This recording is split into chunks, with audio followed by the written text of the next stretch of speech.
Good morning, and thanks for being here. It's the second day at our conference, and based on all the great presentations and the speakers that you've seen so far, I'm sure you'll all agree with me that UK and European AI is leading the world by a country mile. So let's start the day by giving European and UK AI a big hand.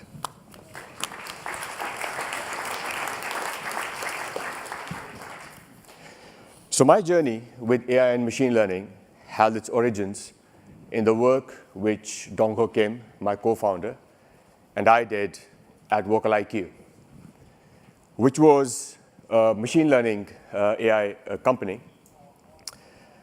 which spun out of Cambridge University. And they were trying to use AI machine learning for making decisions for voice dialogue systems. I joined the company pre-investment. We grew it to 20 people in the first year. And soon after that, we were acquired by Apple. Soon after, Dongho and I left.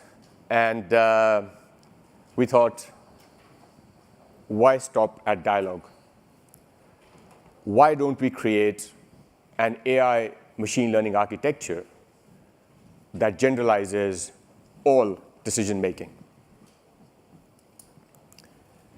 Now, that interest was further fueled by the discussions that I had with Professor Carl Rasmussen, who's a professor of machine learning at Cambridge University and now our chairman, when he asked a very profound question. If AI cannot make or enable better decisions, what's the point?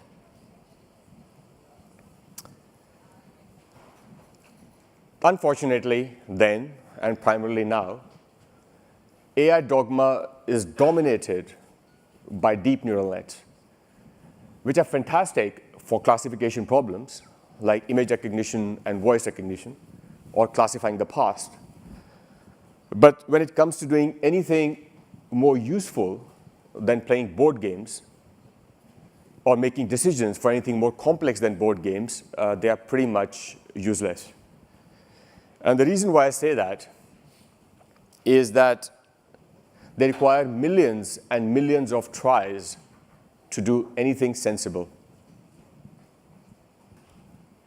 Is there anybody in this audience who has done anything millions of times in their life, any one thing?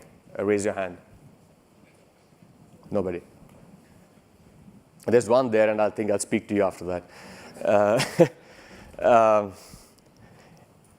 And secondly, when it comes to making decisions, deep neural nets act like black boxes. So hands up, anybody here who wants to have a black box decision solution inside their corporates? There's one there too. So there's always some exceptions, but we'll talk to that too. So what we really need is a very different kind of paradigm when it comes to making decisions. So enterprises these days advance by making better decisions. If you make good decisions, life is great. If you don't, it can be pretty grim. Corporate graveyards are full of companies that were not able to adapt, evolve in our complex, dynamic, and uncertain world because of poor decisions.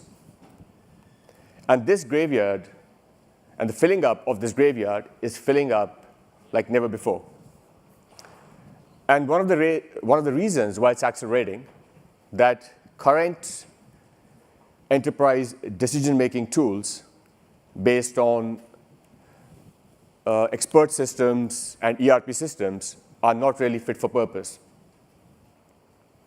They are born obsolete. And the reason why they are born obsolete, because they essentially consist of hard-coded static environments in which decisions are made using hard-coded decision trees, which don't evolve or adapt as the environment evolves. So let's spend some time looking at these 8 circles behind me, representing different kind of enterprises. So what's common? Let's spend a few seconds thinking about that. So what's common among all these is that an agent is performing a sequence of decisions in the presence of other agents in a dynamic and uncertain environment.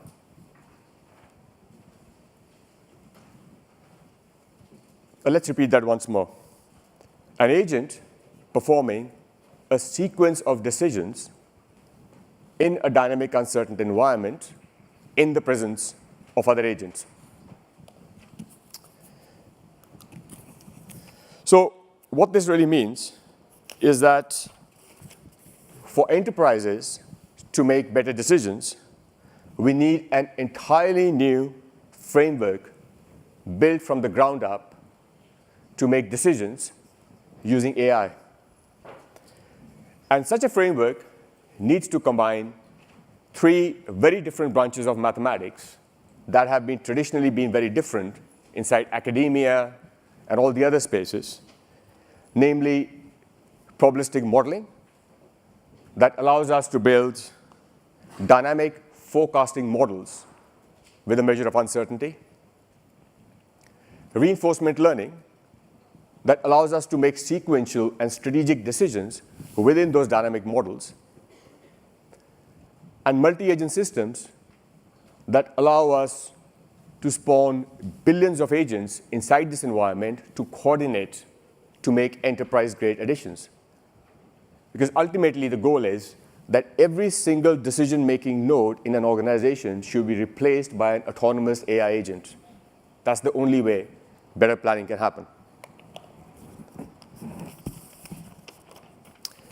The advantage that we have is that the whole is much larger than the sum of its parts. Firstly, what we get is that AI moves from being a black box to a white box, which makes it transparent and interpretable. Secondly, it becomes highly scalable because decision-making gets decentralized rather than being centralized, which obviously won't scale. And thirdly, the learning becomes much faster. So our studies have shown that we can achieve learning more than 3 orders of magnitude faster than it's ever been done before. 3 orders of magnitude faster. Imagine 3 orders. So at this point, I want all of you to close your eyes and imagine the impact of 3 orders of magnitude faster learning on financial markets.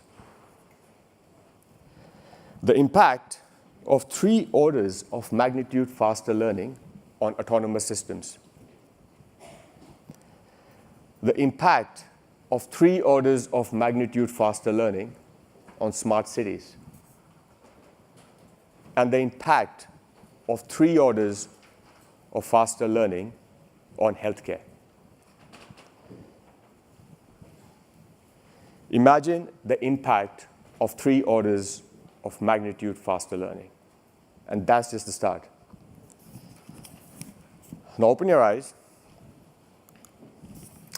and let's look at a scenario which most of us are very familiar with. Imagine yourself driving down Oxford Street in the morning. As you drive forward, you see 40, 50, 60 cars, bicycles, trucks moving around you. And your control is your steering wheel, your accelerator pedal, and your brake pedal. And when you're driving along, if a bicycle swerves in front of you, you don't require tens of millions of interactions with the environment to react like a deep neural net. You react immediately. And why is that? That's because you have a probabilistic model in your mind based on your prior driving experience that tells you that if the bike is swerving in front of me, something nasty is going to happen, so I react immediately. That's the power of probabilistic models. And now, when I'm trying to avoid the bicycle, I'm not optimizing my decisions only to overtake the bicycle, because then I might hit a truck. So what I do is I'm making sequential and strategic decisions on how to go around the bicycle, avoid the truck, go around the car, and move my way along the traffic. And that's what reinforcement learning does very well. But now, combined with probabilistic modeling, it does it much faster. The third thing that you notice in the environment is all the people who are driving around you, they are not driving or moving randomly. They are moving with some kind of rationality, but it's not total rationality. Nobody is totally rational, thankfully. But they move around with some bounded rationality. Now, bounded rationality is an idea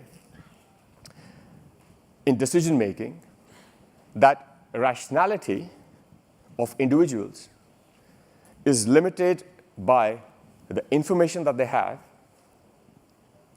their cognitive limitations of their minds, and the amount of time that they have to make those decisions.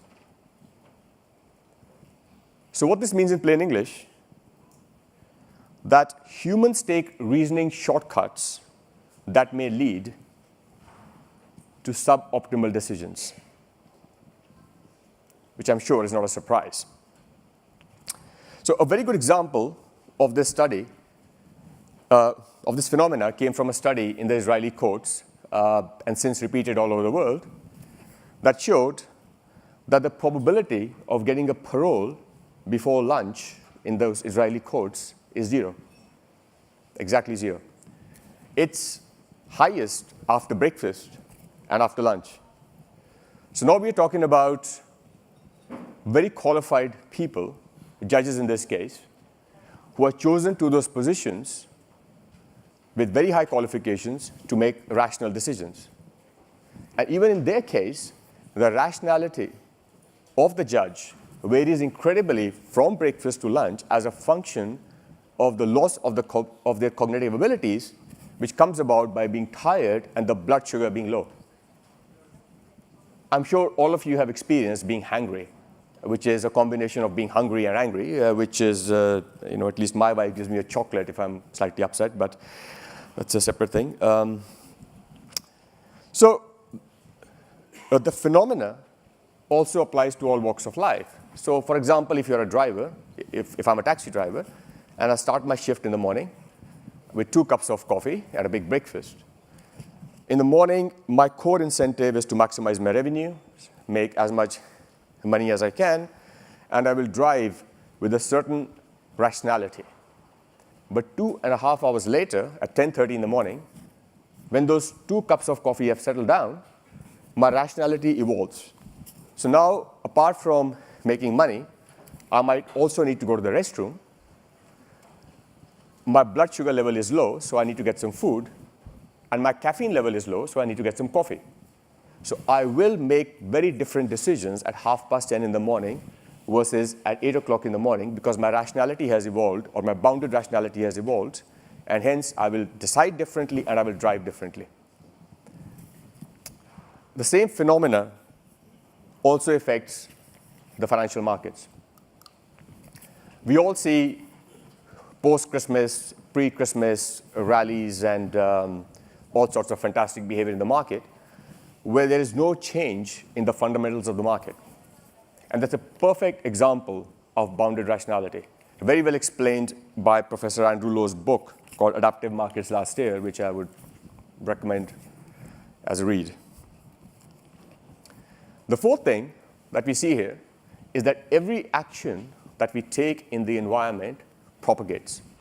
So if I'm driving along, I press the brakes of my car is going to slow down, and so the car behind me, and so on and so forth. There's a propagation effect. At any given second in London, thousands of cars are accelerating and braking. And this creates a unique, complex, uncertain, and multi-agent dynamic in the city, every city. So therefore, in order to make any sensible planning for smart cities, taxis, ride-sharing, you need to understand and model these dynamics of the city. There's a very good reason why taxis, buses, your Deliveroo pizzas, and your Uber taxis never show up on time. The ETA is always wrong. That's because the dynamics of the entire city need to be modeled for you to be able to confirm an SLA or a service level agreement with your customers. And these propagation effects are studied using multi-agent systems. Now, what enterprises really need is a platform for making better decisions, which has AI that is autonomous, adaptive, and data efficient, and works in a complex, dynamic, and uncertain world.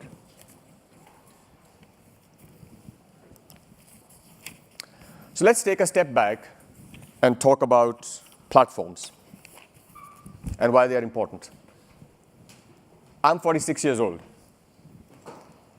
and I've had probably the good fortune of having used all of those 16 gadgets individually on the right-hand side of the screen at some point, all 16. But now, I carry the equivalent functionality of all these 16 gadgets here, all the time. So one-trick ponies give rise to multi-use platforms. So what do we learn from this? We learn what I like to call the first commandment or the first rule in the Bible of technology. Platforms shall inherit this earth and the universe. Similarly, in the world of AI, one-trick pony AI solutions will be replaced by multi-use platforms like Vuku. With Vuku, we have demonstrated the extent to which decision-making can be generalized. This year, in the next few months, we'll be deploying Vuku in finance for doing portfolio management and last-mile logistics.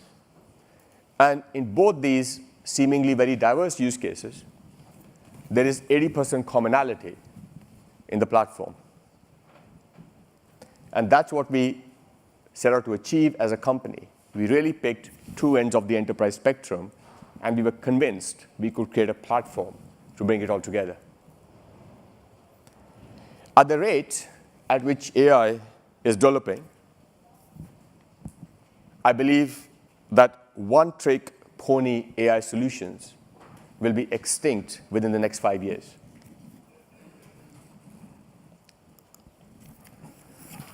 The last 50 years have been defined by the IP stack in technology.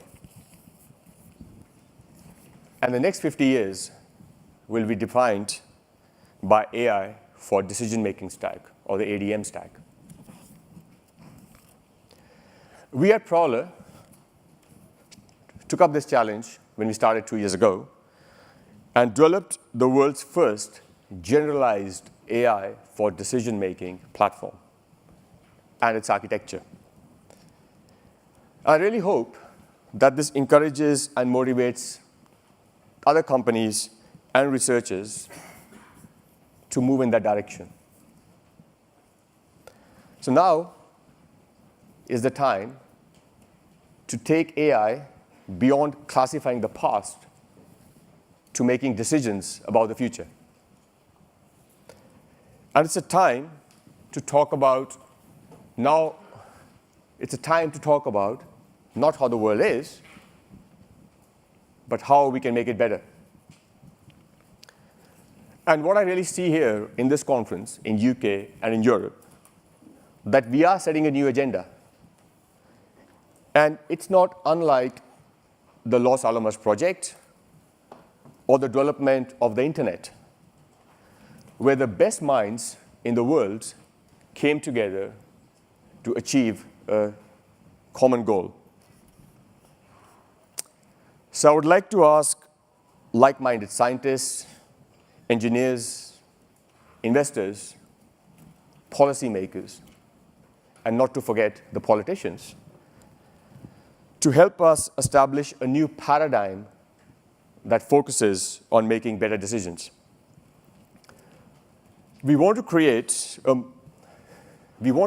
momentum for change, and the only way that can happen if all of us here at this conference become agents for making that change. Thanks. If you would like to know more on the science behind what we do, we have our booth downstairs, and there's a talk by our scientists at 11:40 in the research stream. So we'd love to join you there. Thank you very much. Thank Vishal. Was that the speakers?